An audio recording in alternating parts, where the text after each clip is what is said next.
Share बाजार में पैसा कमाना है तो उसके लिए अच्छे से रणनीति बनानी पड़ती है। अगले हफ्ते भारतीय शेयर बाजार कैसा रहेगा, किन किन ट्रिगर्स पर बाजार की नजरें रहेगी, ये सब बातें हम आपको इस वीडियो में बताने जा रहे हैं। अगले हफ्ते की रणनीति जानने से पहले पिछला हफ्ता भारतीय शेयर बाजार के लिए कैसा रहा था, पहले ये जान लीजिए।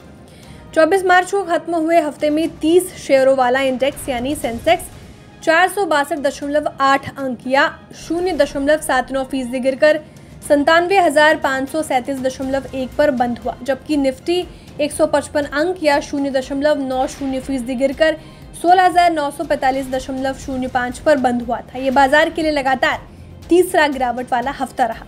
अब ब्रॉडर मार्केट के इंडेक्सों का क्या हाल था, ये भी जान लीजिए। बीएसई का स्मॉल कैप इंडेक्स 1.5%, तो मिड कैप इंडेक्स 2% और लार्ज कैप इंडेक्स में 0.75% की गिरावट दर्ज की गई थी। ऐसे में अगर आप चाहते हैं कि अगले हफ्ते मुनाफे के कुछ सौदे बना सके तो आपको किन किन संकेतों पर नजर रखनी चाहिए, ये जान लीजिए। सबसे पहले आपको बैंकिंग संकट और ग्लोबल मार्केट पर नजर रखनी होगी। बैंकिंग संकट फिलहाल खत्म होता नहीं दिख रहा। यूबीएस के साथ क्रेडिट स्विस के मर्जर से एक समस्या अलग चली तो ड्यूश बैंक को लेकर आ रही खबरों ने टेंशन फिर से बढ़ा दी है। पिछले हफ्ते क्रेडिट डिफॉल्ट स्वैप यानी सीडीएस में बढ़त के बाद ड्यूश बैंक के शेयरों में तेज गिरावट देखने को मिली थी। यानी अगले हफ्ते निवेशकों की नजर ग्लोबल मार्केट पर बैंकिंग संकट के असर पर रहेगी। अब आइए कॉर्पोरेट एक्शन पर। बाजार में इस बार कई कंपनियों के कॉर्पोरेट एक्शन प्लान आने वाले हैं। सोमवार को यानी 27 मार्च को एचडीएफसी का बोर्ड एनसीडी जारी करने पर फैसला ले सकता है। वहीं वेदांता बोर्ड मंगलवार को यानी 28 मार्च को डिविडेंड पर फैसला ले सकता है। पीएनबी हाउसिंग फाइनेंस को भी इसी हफ्ते फंड जुटाने के तरीकों पर फैसला लेना है। यानी कल से शुरू होने वाले हफ्ते में ये स्टॉक रडार पर रहेंगे, क्योंकि इन डेवलपमेंट्स के चलते इन शेयरों में उतार चढ़ाव देखने को मिल सकता है। अब आइए एक्सपायरी पर। इस हफ्ते गुरुवार को रामनवमी की वजह से शेयर बाजार बंद रहेंगे। इसी वजह से मार्च डेरिवेटिव एक्सपायरी बुधवार को होगी। अनुमान है कि इस वजह से भारतीय शेयर बाजार में उतार चढ़ाव देखने को मिल सकता है। इसके साथ ही डू नॉट एक्साइज फैसिलिटी खत्म होने का भी असर भारतीय शेयर बाजार में देखने को मिल सकता है। अब FIIS और DIS के आंकड़ों पर भी नजर डाल लीजिए।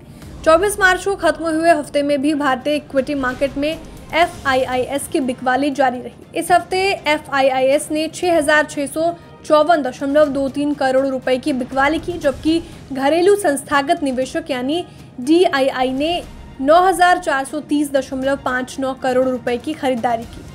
अब जाते जाते भारतीय शेयर बाजार पर टेक्निकल एनालिसिस जान लीजिए। कोटक सिक्योरिटीज के मुताबिक निफ्टी की डेली चार्ट पर रिवर्सल फॉर्मेशन दिख रहा है। कोटक सिक्योरिटीज के मुताबिक वीकली चार्ट पर बेयरिश कैंडल के फॉर्मेशन से बाजार में आगे और कमजोरी आने के संकेत दिख रहे हैं। जब तक निफ्टी 17,100 के नीचे बना रहेगा तब तक इसमें और कमजोरी आने की आशंका बनी रहेगी। वहीं नीचे की तरफ निफ्टी 16,700 की ओर जा सकता है। अब अगर निफ्टी 17,100 के ऊपर जाने में कामयाब रहता है तभी और तेजी की उम्मीद की जा सकती है। अगर निफ्टी में मजबूती लौटती है तो निफ्टी फिर 17,250 से लेकर 17,300 की तरफ जा सकता है। बैंक निफ्टी के लिए 39,750 का स्तर यानी इसका 200 डे SMA अब ट्रेंड डिसाइडर लेवल होगा। अगर बैंक निफ्टी इस लेवल के नीचे फिसलता है तो फिर ये गिरावट 39,000 से लेकर 38,700 की तरफ जा सकती है। वहीं अगर बैंक निफ्टी इस लेवल के ऊपर जाकर मजबूती दिखाता है तो फिर ये 20 डे SMA या 40,200 से लेकर 40,300 की तरफ जाता दिख सकता है।